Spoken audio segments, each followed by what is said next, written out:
నమస్తే మేడం. జై శ్రీకృష్ణ అమ్మ. ఏంటి మేడం ఈ హడావిడి అంతా? సంక్రాంతి వస్తుంది కదమ్మా, మరి పిండి వంటలు చేసుకోవద్దా మనం?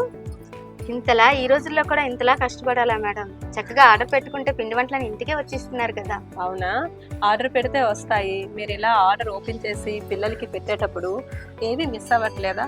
అలా ఆర్డర్ పెట్టడం వల్ల పిల్లలు ఒకవేళ అమ్మ నాకు ఇంకా కాస్త కావాలి, లేకపోతే ఒకవేళ ఆర్డర్ పెట్టిన ఫుడ్స్ పిల్లలకి సర్వ్ చేసి ఎలా ఉన్నాయరా అని వాళ్ళు అడిగారు అనుకోండి, ఏమైనా నువ్వు చేసావా, అన్ని బయట నుండి తీసుకొచ్చినవే కదా అని ఒకసారి ఒక్క మాట వాళ్ళు అన్నారు అనుకోండి, చాలా హర్ట్ అవుతారు కదా. అదే కనుక మనం చేస్తే ఎలా ఉంటుంది? వాళ్ళు హ్యాపీగా ఫీల్ అవుతారు. వాళ్ళ మనం పిండి వంటలు చేయడమే మాత్రమే కాదు, ఒక సాంప్రదాయ అలవాట్ల రుచులను కూడా తినిపించినట్టు ఉంటుంది. ఆ మాదిరియాన్ని మనం చాలా మిస్ అవుతున్నాం మేడం. అదేనమ్మా, అందుకనే కదా మనం అప్పుడప్పుడైనా సరే ఇలాంటి సాంప్రదాయమైన వంటలు చేసుకోవాలి కదా. లైఫ్ చాలా మెకానికల్ గా ఉన్నటువంటి ఈ రోజుల్లో కూడా మన సాంప్రదాయ పద్ధతిలో పిండి వంటలు వండాలని చెప్తున్నారు మేడం. మీరు మళ్ళా గుర్తు చేస్తున్నారు. మన పూర్వకాలం లాంటి పరిస్థితులను మళ్ళా తీసుకొని వచ్చి పల్లె వాతావరణాన్ని కూడా మనకి గుర్తు చేసేలా చూపిస్తున్నారు మేడం. అందరి మూలాలు కూడా పల్లెలే కదా. పల్లె వాతావరణం అనేది మనం ప్రత్యేకించి చూపించట్లేదు, మనం చెప్పట్లేదు.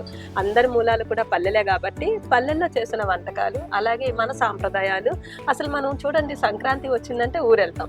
ఊరెళ్ళిన వెంటనే ఫస్ట్ గా మనకు ముందు గుర్తొచ్చింది ఏంటి? చక్కగా ఇలాంటి పిండి వంటలు. ఇంకా ఇంట్లో కూర్చొని మనకి రిలేషన్స్ తో మనం అందరినీ నానమ్మని, అమ్మమ్మని, మేనత్తని ఇలా మనం పిలుచుకుంటా ఉంటాం. ఎవరింటికి వెళ్ళినా కూడా అందరు కూడా మనకి ఈ అరిసెలు తినండి, ఈ జంతికలు తినండి అంటూ ఉంటారు కదా. ఏవి ఇప్పుడు మీరు అంటున్నారు ఇలా ప్యాకెట్ ఫుడ్స్ అని. ఈ ప్యాకెట్ ఫుడ్స్ మనం ప్యాక్ చేసి తీసుకొచ్చి బాక్సుల్లో వేసి అందులో ఏముంటుందంటే ఫుడ్డే ఉంటుంది, కానీ టేస్ట్ ఉండదు కదా. సో మనకి టేస్ట్ కావాలి, అలాగే పిల్లలు హెల్తీగా ఉండాలి అంటే మనం ఏం చేయాలి? ఇలా అప్పుడప్పుడు ఇలాంటి పద్ధతుల్ని మనం చెప్పాలి, అలాగే పిల్లలకి చేసి కూడా పెట్టాలి. మీరనేది బాగానే ఉంది కదా మేడం. మరి ఇన్ని పిండి వంటలు చేయాలంటే బోల్డ్ మంది హెల్ప్ ఉండాలి, అలాగే కోఆర్డినేషన్ ఉండాలి, పైగా వంట చేయడం కూడా రావాలి కదా.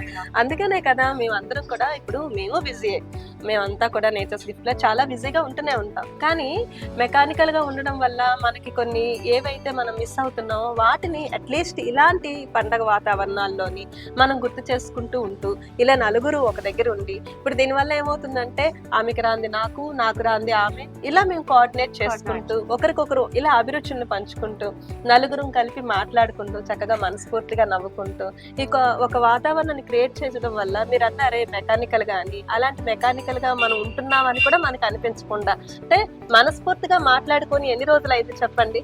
ఇలా మనస్ఫూర్తిగా మాట్లాడుకొని హాయిగా ఒక ఆహ్లాదకరమైన వాతావరణంలో ఇలాంటి పిండి వంటలు చేయడం వల్ల ఇంకొకటి ఏంటంటే మనం ఇందులో చాలా ఎఫర్ట్ పెడుతున్నాం, చాలా అంటే సంతోషంగా చేస్తున్నాం, పిల్లలు తినాలి, పెద్దవాళ్ళు తినాలి అని.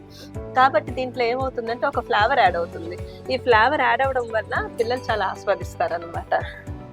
పైగా మీరు గ్యాస్ స్టవ్ మీద కూడా చేయడం లేదు మేడం, చక్కగా వంట చేరుకుతో చేస్తున్నారు. ఇది చెయ్యాలంటే చాలా ఓపిక ఉండాలి కదా.